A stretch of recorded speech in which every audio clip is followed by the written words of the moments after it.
Hello everyone and welcome to Bridge English Channel, where learning English is simple, warm, and enjoyable. A bridge that helps you meet new friends, new cultures, and people all around the world. I'm Catherine. Hello, Catherine. And hello to all our wonderful listeners. It's really nice to be here with you again today. It really is. Every time we sit down to record, I feel happy. I feel like we're all in the same space, just talking, learning, and laughing together. Yes, it feels comfortable, like a safe place where people can learn English in a relaxed way. Exactly. I love that so many people from different countries listen to us. It makes this podcast feel real and full of life. That's so true. And Catherine, how are you today? I'm doing well, thank you. I'm really happy we're here together today. Me too. It feels like a good moment to talk and just be together. Before we begin, please like this episode and subscribe. Your support helps us grow and gives us energy to make more helpful lessons for you. Yes, it really helps us. So, John, today we are talking about something very common and very useful for daily conversations. We are talking about sports and how to talk about sports in English. That's a great topic. Because even if you don't love sports, people still talk about them at work, at school, and with friends. Yes. Sometimes someone asks, "Do you watch football?" And you don't know what to say. You feel nervous. Exactly. So today we will make it simple. Very simple. Easy words, easy sentences, real conversation. Let's start with a very basic question. John, do you play any sports? Yes, I do. I play football with my friends on weekends. That's great.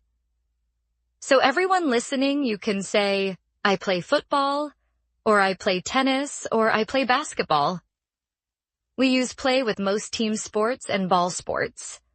Yes, play football, play tennis, play basketball. But we don't say play swimming. Right. For swimming, we say, I go swimming. For example, I go swimming in the summer. Exactly. We also say I go running or I go jogging. Jogging means running slowly, not very fast.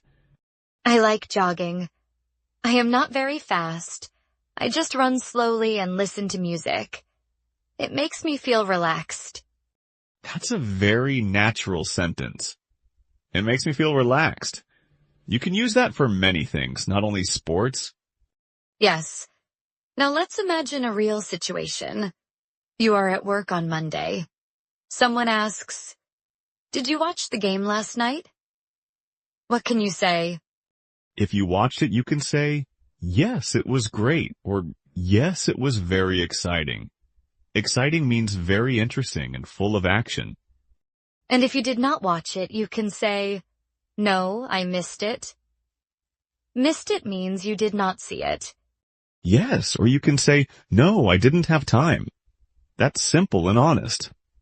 Then you can ask, "Was it good?" That keeps the conversation going. Even if you don't love sports, you show interest. Showing interest is very important in English conversations. You don't need to be an expert. You just need to be friendly. That's a sentence I really like. You don't need to be an expert. You just need to be friendly. Yes, because conversation is about connection, not perfection. I love that. Connection, not perfection. That is something you can remember when you feel shy about speaking English. Now, let's talk about watching sports. Catherine, do you watch any sports on TV? Yes, I watch football sometimes. I am not a huge fan, but I enjoy big matches. Not a huge fan is a very useful phrase. It means you don't love it very much, but you don't hate it either. Exactly. You can say, I'm not a huge fan of boxing, or I'm not a huge fan of golf. It sounds polite. Yes, and if you really like something, you can say, I'm really into football. I'm into means I like it a lot. That's very natural English. People say, I'm into sports, or I'm into yoga, or even I'm into fitness. Let's practice together. Catherine, are you into basketball? Not really. I'm not very tall, and basketball players are usually very tall. Haha, yes, that's true. But you can still enjoy watching it. You can say, I like watching basketball. Yes, watching is easier than playing sometimes. Very true. Now here's another common question. Which team do you support? Support means the team you like and want to win. If you don't support any team, you can say, I don't really have a favorite team. That's simple and clear. And if your team wins, you can say, we won. Even if you were just watching on the sofa. Haha, yes. People say we won like they were on the field. It's funny, but very common. Sports make people feel part of something bigger. That's why they say we. It feels like a team feeling. And even if you don't love sports, learning these simple phrases can help you feel more confident in daily life. Yes, because maybe tomorrow someone will ask you about a game, and you will know exactly what to say. And that small moment of confidence can make your day better. Absolutely. In the next part, let's talk about more useful phrases and small mistakes beginners often make when talking about sports in English. So Catherine, let's continue and make it even clearer for beginners. Let's talk about some very common sentences people use when they talk about sports. Yes, simple sentences that you can use immediately. For example, it was a good game. That's very easy and very natural. Or, it was a close game. Close game means the score was almost the same. Maybe 3-2 or 1-0. Yes, close does not mean physically close. It means the difference was small. Exactly. And if one team wins very easily, people say, they won easily, or they destroyed the other team. Destroyed sounds strong, but in sports it just means they won by a lot. That's important to understand. Sometimes sports language sounds dramatic, but it is just excitement. Yes, and if both teams have the same score, we say, it was a tie. For example, the game was a tie, 2-2. That's very common in football and basketball. Now let's talk about past habits. Many people ask, did you play any sports when you were younger? Yes, and you can answer with, I used to play tennis. Used to means in the past, but not now. That's a very important structure for beginners. I used to play football, or I used to swim every week. It talks about the past. But if you still do it now, you say, I still play tennis, or I still go swimming. Yes, very clear difference. Used to is past only. Still means now and before. Another very common sentence is, I want to get in shape. Get in shape means become fit and healthy.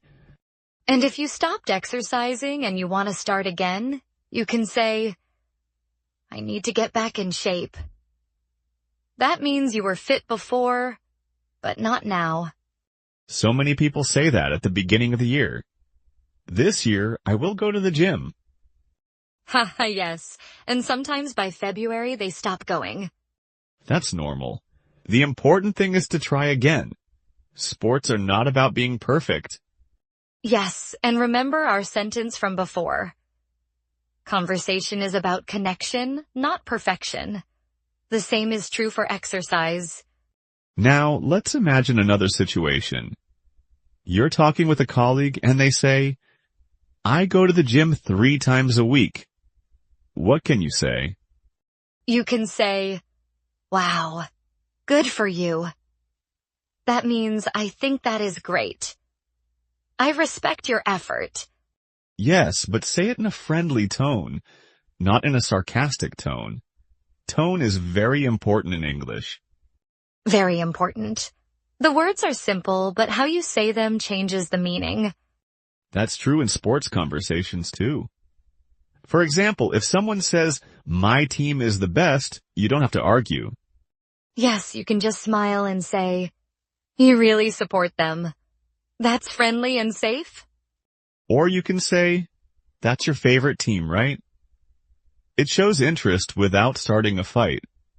Because sometimes sports conversations can become emotional. People feel very strongly about their teams. Yes, especially during the big tournaments like the World Cup or the Olympics.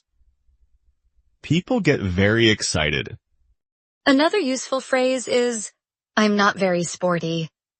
Sporty means a person who likes sports or is good at sports. That's very useful for beginners. I'm not very sporty, but I try to stay active. Stay active means move your body regularly.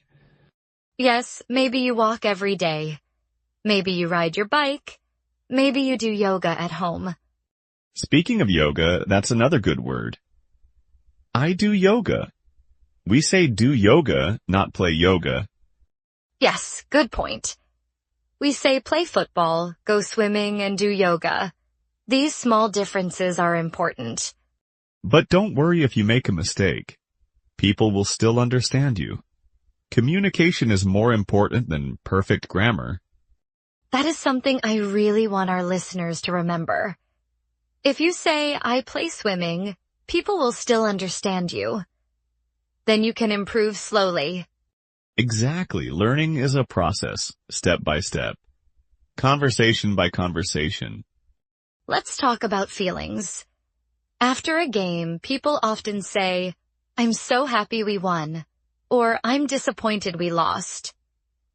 Disappointed means sad because the result was not good. Yes, disappointed is a very useful word. You can use it in many situations, not only sports. And if the game was very exciting, people say, I was on the edge of my seat. That means very excited and nervous at the same time. That's a little more advanced, but it's very common in real English. You will hear it in movies and TV shows. So even as a beginner, you can start to understand these expressions little by little.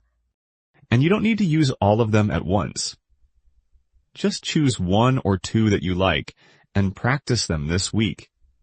Yes, practice is key. Maybe tomorrow you can say, I'm not a huge fan of football, but I enjoy watching big games.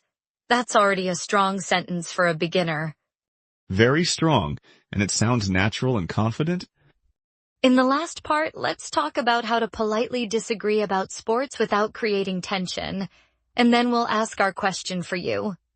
So, Catherine, let's finish with something very useful. What happens when you disagree with someone about sports? Yes, that's important. Maybe someone says, that was the best match of the year, and you don't agree. As a beginner, you don't need a complicated answer. You can say, it was good, but I've seen better. That's polite and simple. Yes. Or you can say, I see it differently. That means you have another opinion, but you are calm and respectful. I like that phrase. I see it differently. It's soft. It doesn't create conflict. And if you want to be even softer, you can say, maybe. I just prefer another team. Prefer means you like something more than something else. That's very useful. I prefer basketball or I prefer swimming. It sounds natural and clear. Sometimes the best option is to smile and say, we'll agree to disagree. That means we have different opinions, and that's okay. Yes, because at the end of the day, it's just a game. At the end of the day means when everything is finished, when we look at the big picture. And the big picture is that sports are for fun, health, and connection. Exactly. Sports help people feel part of a group. Even saying we won makes people feel united. And maybe that's why sports conversations are so common. They are an easy way to connect with others. So today, what did we practice? We practiced play, go, and do with sports. Yes. Play football, go swimming, do yoga. We practiced useful phrases like, I'm into sports, I'm not a huge fan, and I used to play tennis. And we learned how to respond to questions like, did you watch the game?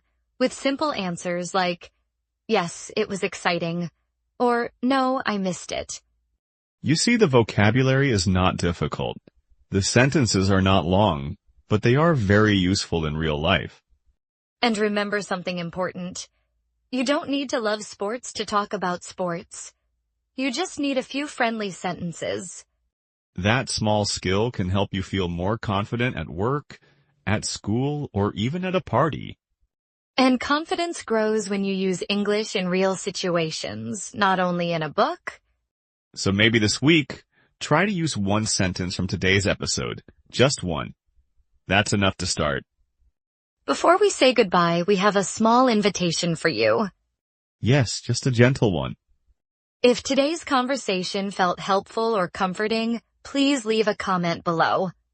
We'd love to hear your thoughts. At the end of this episode, we'll ask you a question about today's topic.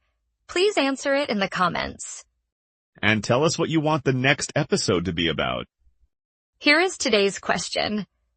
Do you like to play sports, or do you prefer to watch sports on TV? And which sport is your favorite? We read your comments with care and attention. And we reply with heart. We're here to walk with you on this journey and help you feel more confident in English, one step at a time. You're not alone. Thank you for being with us today. We'll talk again very soon. Take care.